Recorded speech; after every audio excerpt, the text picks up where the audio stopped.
ஒரு army menu போர்ல காலை இழந்துருவாரு. அவர்கிட்ட ஒரு ஸ்டபன்னஸ் இருக்கும். எனக்கு அந்த மாதிரிலாம் போயிட்டு எல்லாம் எனக்கு கதை சொல்ல தெரியாது முடிச்சிருக்கேன் அப்படிங்கிற மாதிரி சொல்லுவாரு. எனக்கு என்னன்னா ஒரு சீன் வந்து அந்த மண்டபத்துல இருந்து அஜித் சார் கூட்டு போவார் அவரோட அந்த கார்ல.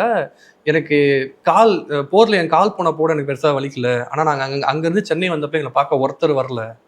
ஒரு ஆர்மி மேன் வந்து நாட்டுக்காக என்னென்னமோ நாங்க செய்யறோம், நீங்க வந்து நாங்க திருப்பி வரோம், எங்களை வெல்கம் பண்ண ஒருத்தர் கூட வர அன்னைக்கு தான் எனக்கு ரொம்ப வலிச்சதுன்னு சொல்லிட்டு இதே மாதிரி இந்த படத்துல அந்த எதிர்பார்ப்புன்றது ஒரு ரெகரிங் தீமா இருக்கு. அதாவது அஜித் வந்து அபுவுக்கு வந்து நிறைய எதிர்பார்ப்பு வச்சு அவர் வந்து 2 பேரும் சண்டை போட்டுக்கிறாங்க. அதே மாதிரி அபு அஜித் வந்து கொஞ்சம் சப்போர்ட்டிவா இருப்பாரு. சரி அடுத்து நான் வந்து எங்க போனாலும் கொஞ்சம் இனிமையா பேசுவாருன்ற மாதிரி எதிர்பார்ப்பு வச்சிருப்பாரு. இதே மாதிரி ஐஸ்வர்யா ராய் அப்பாஸ் வந்து கடைசி வரைக்கும் கூட இருப்பாருன்னு எதிர்பார்த்து அந்த மாதிரி ஒரு சூழ்நிலையில போய் முடிவாங்க.